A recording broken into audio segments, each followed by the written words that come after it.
Praegu on targa Tallinna kaudu võimalik näiteks vaadata ilmainfot teede seisukorra kohta, mis pärineb mitmekümnest sensorist üle linna, 5 õhuseirejaama õhu kvaliteedi näitajaid, vabade kohtade arvu igas Bikekeepi rattaparklas ja kasutajate arvu igas linna tasuta Tallinn Wi-Fi levialas.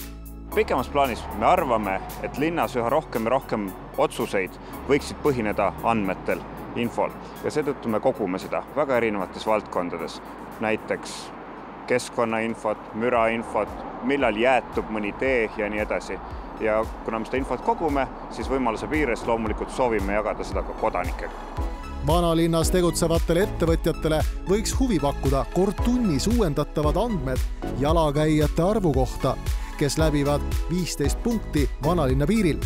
Samuti on platvormil näha parasjagu liiklust mõjutavad tee sulgemised. Suur osa infost, mis kuvame targast Tallinnas, pärineb erinevatelt anduritelt, mis on linnaruumis olemas, mis jookseb automaatselt kokku meie digitaalsesse andmehoidlasse ja loomulikult seda infot, mis on avalik, me proovime jagada kodanikega.